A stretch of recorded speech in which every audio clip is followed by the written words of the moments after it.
أما بعد فأعوذ بالله من الشيطان الرجيم بسم الله الرحمن الرحيم قال الله تبارك وتعالى في القرآن المجيد إنما يخشى الله من عباده العلماء وقال الله تبارك وتعالى في شأن حبيبه إن الله وملائكته يصلون على النبي يا أيها الذين آمنوا صلوا عليه وسلموا تسليما اللهم صل على سيدنا مولانا محمد وعلى الجود والكرم وآله وبارك وسلم. اللہ تبارک و تعالیٰ کا یقیناً بہت بڑا احسان ہے کہ جس نے ہم سب کو اپنے نیک بندے عالم بعمل حافظ پروفیسر فتح محمد رحمت اللہ تعالی علیہ کے اس سے مبارک یہ محفل پروقار میں شرکت کی توفیق عطا فرمائی ہے. یقیناً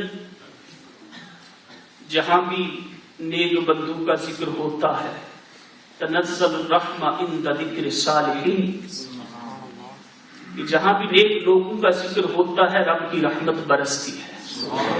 تو جہاں نیک لوگوں کا ذکر ہو اور اتنے سارے علماء کی موجودگی میں ہو وہاں پر اللہ تعالیٰ کی رحمتیں کس قدر برستی ہوں. تو یہ دو طرح کے انداز ہوتے ہیں کہ جب بھی ہم کسی کے جنازے میں آتے ہیں اس کے لیے دعا کرتے ہیں یا ختم پاک یا عرس میں آتے ہیں تو بعض تو وہ ہیں کہ آنے والے جب لوگ اس کے لیے جنازہ پڑھتے ہیں دعا کے لیے ہاتھ اٹھاتے ہیں رب کی بارگاہ میں التجائیں کرتے ہیں تو رب تعالیٰ ان کی دعاؤں کی برکت سے جانے والے کی بخشش فرما دیتا ہے. اور بعض وہ ہوتے ہیں کہ جن کے لیے ہم دعا کے لیے آتے ہیں جنازے کے لیے حاضر ہوتے ہیں ان کے عرص پاک میں آتے ہیں تو ان کے صدقے رب تعالیٰ آنے والوں کی بخشش فرما دیتا ہے. علامہ جلال الدین سیوطی رحمہ نے شرح الصدور میں لکھا کہ بنی اسرائیل میں ایک عورت فوت ہو گئی. لوگ اس کا جنازہ لے کر چلے. عورت بڑی نیک تھی. اس زمانے میں کفن چور تھا، کپڑا بہت مہنگا تھا. اس کا کام یہی تھا کہ جب کوئی فوت ہوتا ساتھ جنازے میں جاتا قبر کو دیکھ لیتا، جب لوگ چلے جاتے وہ آ کر قبر کھود کر کفن اتار لیتا تھا. جب اس نے اس عورت کا جنازہ جاتے دیکھا ساتھ کو لیا، ساتھ چلتا رہا، قبرستان میں پہنچا، جنازہ پڑا، تدفین میں شامل رہا. جب لوگ دفن کر کے چلے گئے یہ بھی پیچھے ہٹ گیا. رات کو قبر کے قریب آیا، قبر کو کھودنا شروع کیا. جب قبر کو کھود کر اس عورت کے قریب پہنچا، ہاتھ کفن کی طرف بڑھایا تو اس عورت نے آگے سے ہاتھ پکڑ لیا اور کہا کہ رے کیا جنتی بھی جنتیوں کا کفن اتارتے ہیں؟ وہ حیران رہ گیا، کہنے لگا کہ تم تو جنتی ہو کہ نیک خاتون تھی، بعمل تھی، لیکن میں تو کتنا بدکار ہوں، گناہگار ہوں، ساری زندگی کفن چوری میں گزر گئی، میں جنتی کیسے ہو گیا؟ تو عورت کہنے لگی کہ آج میرے جنازہ میں جتنے لوگ شریک تھے رب نے سب کو جنت عطا فرما دی. سبحان اللہ. تو کیوں نہ ایسا ہو اور ہو سکتا ہے کہ جب بنی اسرائیل کی عورت کے جنازے میں لوگ شریک ہوں، کفن چور شریک ہو تو رب اس کی بخشش فرما دیتا ہے.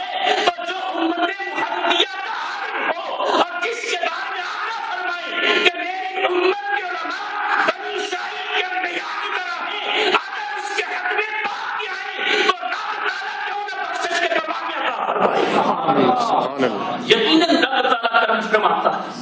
اور یہ تو وہ ہستیاں ہیں کہ جن کی ضرورت ہمیں دنیا میں بھی تھی جب تک وہ حیات تھے، اس وقت بھی ضرورت تھی، اور جب وہ دنیا سے چلے گئے ایسا نہیں کہ ان کی ضرورت ختم ہو گئی. ان کی ضرورت تو ہمیں معاشرے کے میدان میں بھی پڑے. کنز الامہات کی حدیث ہے، حدیث پاک نے ذکر کیا کہ اجتماع العالم والعابد علی الصراط، کہ عالم اور عابد جو سارے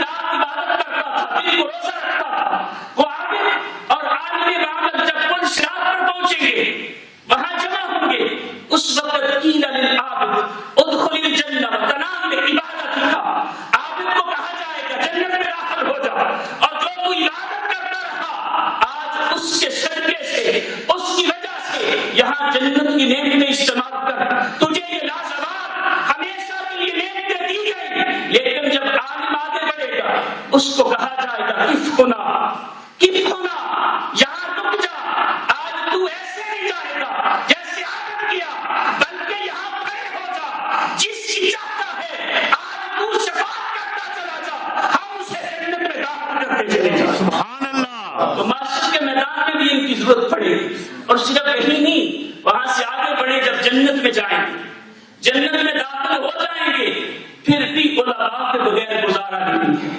حدیث پاک میں ہے ان اہل الجنت لا يحتاجون الى العلماء في الجنة وذلك انهم يزورون الله في كل جمعة، کہ اہل جنت بھی علماء کے جنت میں محتاج ہوں گے۔ وہ کیسے؟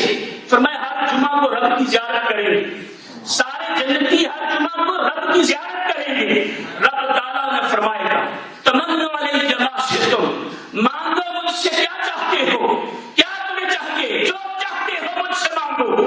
اب لوگ کہیں گے کیا مانگے، لوگ نہیں جانتے کیا مانگے، پھر کہیں گے کیوں نہ علماء سے پوچھیں، فَيَلْتَفِتُونَ إِلَى الْعُلَمَاءِ فَيَقُولُونَ، وہ لوگ علماء کی بات کا لحاظ رکھیں گے اور عرض کریں گے اے گروہ علماء، آپ ہمیں بتائیے کہ ہمارا رب ہمیں کہہ رہا ہے کہ مانگو ما سنتمنا، ہم کیا مانگے؟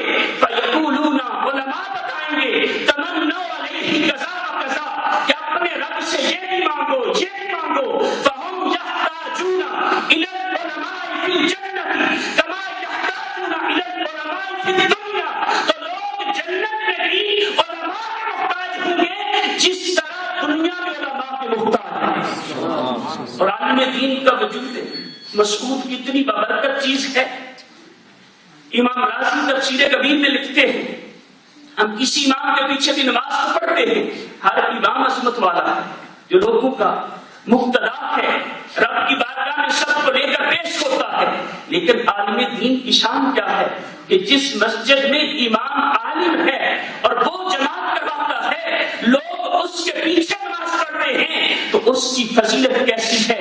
نبی اکرم صلی اللہ علیہ وسلم نے ارشاد فرمایا من صلی خلف عالما من العلماء فکأنما خلف نبی من الانبیاء، کہ جس کسی نے کسی عالم کی ابتدا میں نماز پڑھی وہ ایسی ہے جیسے اس نے نبی کے پیچھے نماز ادا کی۔ سبحان اللہ۔ تو علماء کی کیسی شان ہے کہ زندگی میں ہماری رہنمائی کرتے ہیں، اور ان کے پیچھے ہاتھ باندھ کر کھڑے ہوں تو ایسی فضیلت رب تعالیٰ عطا فرماتا ہے جیسے نماز پڑھنے والا کسی نبی کے پیچھے نماز پڑھ رہا تھا۔ اور یہ ہمارے لیے سعادت مندی ہے کہ ہم ان کے ختم پاک میں آئیں، یہ ہمیں توفیق ملی، یہ ہمارے لیے سعادت مندی ہے، کیونکہ ان کے بارے میں تو فرمایا کہ علماء ورثۃ الانبیاء یحبونہم اہل السماء واہل الارض، کہ وہ ہستیاں ہیں کہ جن سے زمین والے بھی محبت کرتے ہیں بلکہ آسمان والے بھی محبت کرتے ہیں۔ ویستغفر لهم الحیتان فی البحر اذا ماتوا الی یوم القیامۃ، اور جب دنیا سے چلے جاتے ہیں اس وقت سے لے کر قیامت تک لوگ تو لوگ رہتے، سمندر کی مچھلیاں بھی ان کے لیے بخشش کی دعائیں کرتی رہتی۔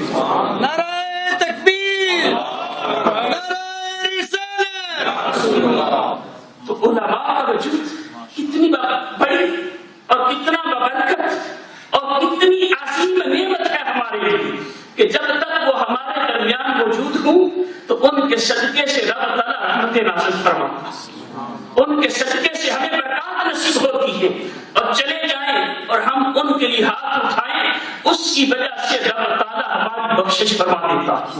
آج اس آپ محفل پاک میں ختم پاک میں آئے تو اس نیت سے بیٹھے، اتنے ایک عالم بعمل ایک حافظ دنیا سے چلے گئے جو ہمارے امام تھے، اس وقت تو برکتیں ملتی تھی، آج بھی خالی نہیں جائیں گے، اس یقین سے بیٹھیں کہ آج بھی اپنی مرادیں لے کر یہاں سے اٹھیں گے۔